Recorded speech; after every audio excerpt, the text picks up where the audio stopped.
Assalamualaikum warahmatullahi wabarakatuh. Hamdan wa syukran lillah, salatan wa salaman ala rasulillah alladzi la nabiyya ba'dah, amma ba'. Para adik-adik mahasiswa yang kami banggakan, pertama mari kita bersyukur kehadirat Allah Subhanahu wa taala. Selawat kita kepada Nabi Muhammad sallallahu alaihi wasallam. Alhamdulillah, segala puji bagi Allah. Pada pagi hari ini kita bisa bertemu kembali untuk melanjutkan perkuliahan kita pada mata kuliah manajemen peliputan dan penyiaran. Baik, untuk pertemuan kali ini kita akan membahas bagaimana proses peliputan dan penyiaran.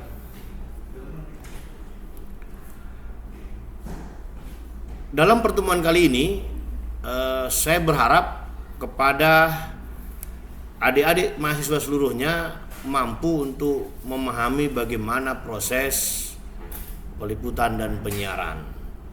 Terlebih dahulu, di sini kita akan memahami dulu apa yang dimaksud dengan siaran.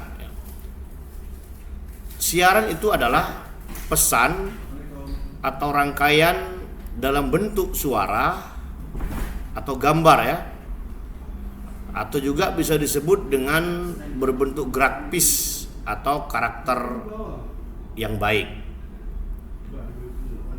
Kemudian siaran itu bersifat interaktif atau tidak yang dapat diterima melalui perangkat penerima siaran. Jadi berangkat sebelum kita memproses satu penyiaran dan peliputan, kita terlebih dahulu harus memahami ide atau gagasan apa yang akan kita buat dalam proses penyiaran dan peliputan. Kemudian di sisi lain kita harus dapat membedakan apa itu penyiaran dan siaran ya. Kalau tadi siaran kan kita sudah sampaikan di awal. Di sini kita akan coba melihat apa yang dimaksud dengan penyiaran ya.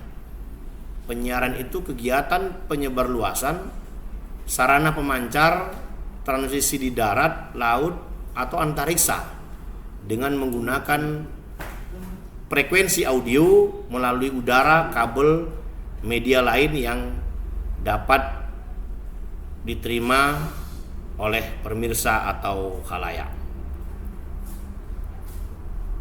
Kemudian kita juga harus memahami apa itu penyiaran TV.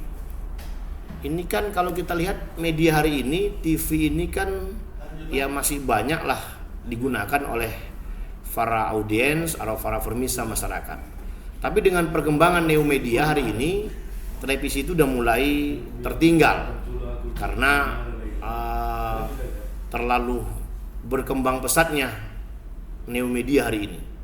Tapi kita harus pahami, penyiaran TV itu adalah media komunikasi, masa pandang, dengar, dan melakukan informasi bentuk suara atau gambar secara umum, baik terbuka maupun tertutup. Jadi siaran TV itu adalah bentuk informasi yang didengar berupa suara dan gambar melalui saluran-saluran pemancar. Jadi kita harus bisa juga bedakan adik-adik mahasiswa antara radio dengan TV. Kalau radio itu cukup hanya kita bisa mendengar, tapi tidak bisa kita melihat gambarnya. Tapi kalau TV, di samping kita bisa mendengar dan juga kita bisa melihat gambar dari tayangan televisi tersebut.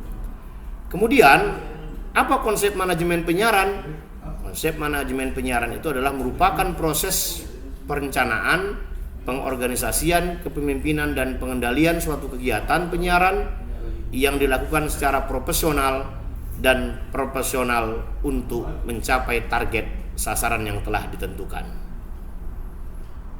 Adik-adik mahasiswa yang kami banggakan, kemudian kita akan memahami sebenarnya apa landasan dari proses manajemen peliputan penyiaran. Yang pertama, kita harus memahami sistem, kemudian kita akan coba pahami apa input, kemudian ada proses dan apa output yang akan diberikan kepada adik mahasiswa dan seluruh pemirsa yang ada. Baik, penyiaran produksi TV sebagai sistem, yaitu feedback, ada masukan, kemudian ada input, kemudian ada proses, dan kemudian juga ada yang disebut dengan output. Inilah komponen-komponen yang harus kita pahami, dan ada hal-hal juga yang harus kita perhatikan. Salah satunya adalah man sebagai manusianya, money yaitu uang, material, machines atau mesin, dan methods atau time, waktu yang digunakan. Jadi itulah yang sama-sama harus kita pahami, bahwasannya proses-proses manajemen peliputan dan penyiaran itu harus memenuhi unsur-unsur yang sedemikian saya sampaikan di awal tadi.